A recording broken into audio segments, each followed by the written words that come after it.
So, happy to say I'm joined. If you're watching the video, you'll be able to see him on screen. If you're only listening, I do feel sorry for you, the fact that you can't see him.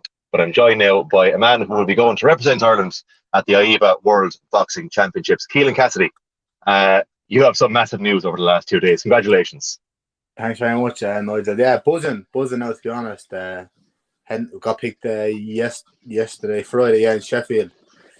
Saturday in Sheffield. Yeah, team was picked now to go to the World Championships, and I'm on it. So 7 of us, absolutely buzzing. The last few weeks, is it fair to call it a bit of a roller coaster? It's just been crazy. It's been absolutely crazy. Just been going up and up and up and up and up and just up and down. Brilliant, like, you know what I mean. Been getting good news constantly, like. It's been unbelievable. Tell me a bit about what's happened since we obviously had a chat after the national championships, and you go away and you put in an amazing performance, and you stop your opponent inside a round, and then the next day you're told, right, up in Abbottstown, you'll be in for an assessment. Talk me through what's happened between then and now. Yeah, so boxing national championships about 3 weeks ago. Had 2 fights in that semi-final and final. Performed very well. Was very happy. Stopped my opponent, like you said, in the first. So we were invited up to Abbottstown then for a week training camp with the Irish team. And then the Irish team are sending a team to the World Championships. So I was picked to go on it. We went to Sheffield. We were in Sheffield last week for a week.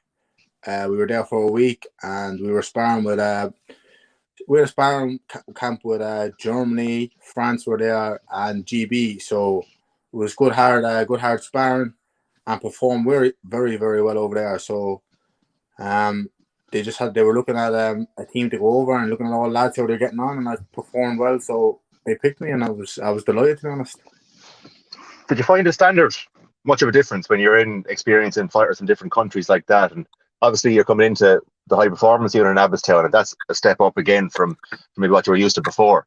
And I know you've had experience there previously, but then to be involved with boxers from across Europe and to see the standard that they bring to the table, was it a shock? Were you able to deal with it comfortably? What was that experience like? Yeah, no, I was told, actually. I was told about it. I was told that I was great at adapting to a situation, and I thought, like, even myself, that I adapted very well to boxers over there from with all different styles and stuff. Was just well able to get in, and I realized that I believed in myself that I was as good, if not better, than these lads, and Yeah. that was the main thing, just believing this. Because if you're going in there thinking that they're going to be better, yeah, they are. You know what I mean? You want it. So I went in there thinking I was anyway as good as these fellas. Why am I over here? If I wasn't as good as them, I wouldn't be here. So I was chuffed. With this, and I get to maybe what it means in a second, because I don't doubt you're trying to absorb it a bit still, and you're probably maybe a little bit of shock still. But Stop, before like before you go to national championships, like you're pursuing amateur boxing, and obviously the dream and the goal and the end of the road is to get to world championships, Olympic games. Like, and as you say yourself, if you think they're better than you, you're already beat. But like, if you're honest with yourself, did you think that this was a possibility for you to actually get to the world championships, to get to international games? Is it something that you dreamed of, or had you told yourself this is something I can do? How will I put it? I just boxed for the buzz, for the crack, to be honest. And when I started boxing, I always made small little goals for myself. Like, I always said, win an Irish title and box for Ireland, and I'll be happy. And then I achieved them. So then I was starting to box, and my coach and I were saying, like, you're a very good talent. Like, you just work hard and good things will come your way. So I kind of said, let's be more hard working and not a fool act around, I suppose. So I just trained hard. And then I was going to fights, tournaments, and realizing, I was beating good lads, and I was in mixing up with good lads.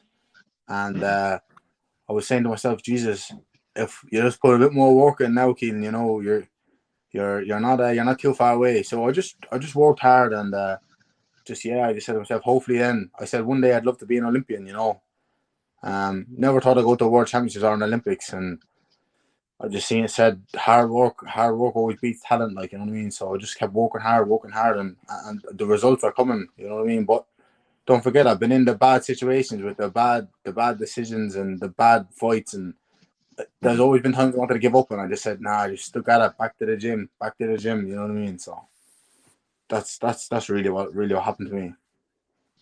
What way was the news delivered to you? Like, did it come as a shock when you were told? Actually, first of all, who told you, and how was it passed on to you? So we were assessed for the week by the three coaches for Ireland. So there was Zar, Dima, and Unplug. So the three lads assessed all boxers throughout the week.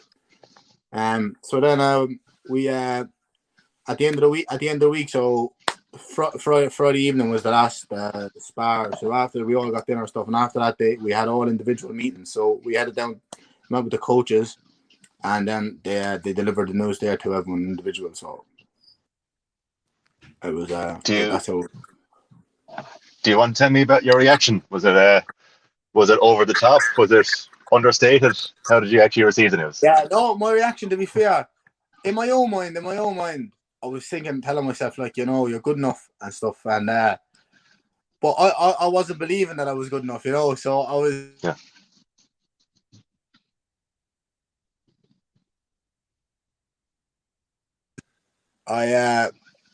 I was just shocked, more so. I couldn't believe it. I still don't know. Like, you know, I was going home and I was saying to myself, like, "Jesus, you're going to World Championships. Like, you're on the world stage. Like, you know what I mean? Where you want to be? You know what I mean?" And I was just like, "Oh, geez, like, you know what I mean?" You've a busy week ahead of you. You've a lot coming up. I know you have a lot to process. You have a lot of training to do, I'm assuming, as well. What's the next couple of days like for you? When do you fly out? So I think we head back to Abbottstown, just the team, on Tuesday, train there for a couple of days, and then we fly out, I think, either Friday or Saturday. Not 100%, but I'm gone. Once I'm gone on Tuesday, I'm gone till I come back to the World Championships. So it's a long time. So tell me how this works out when you get over to Serbia. It's a very different experience, obviously, but what's the process in terms of the fights you have to go through? Do you have preliminaries, quarterfinal, semis? What's the actual running order? I'm just guessing it's like that. I've never been to one, so I'm just guessing it's been like that, you know. I'm just guessing, like, suppose there'll be a draw made, and then you go from there, you know. As a tournament, you box in, so it depends where you draw, who you draw. You keep winning, you keep boxing, and you make your way to the final.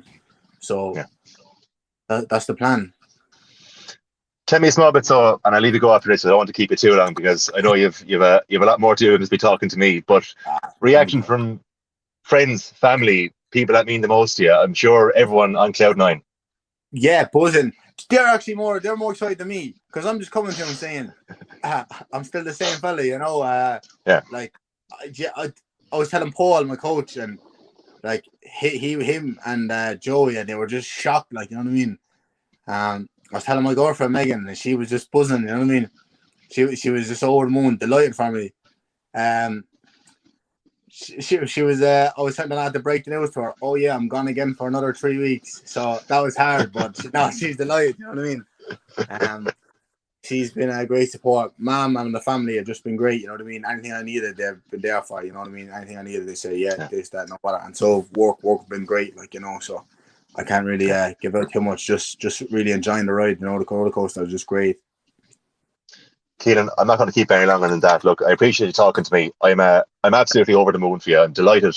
You're a lovely guy. You deserve it. You've put in a huge amount of work, and now you get to go and box on the world stage, representing Waterford, Ireland, and indeed Saviours Crystals. So it's all ahead of you. I do hope it goes the way it should do, and I know we'll be talking again soon. Congratulations. Thanks very much. Cheers, Nigel. Mind yourself. Have a good night. Cheers. All the best, man. Talk to you, right? Good luck. Bye.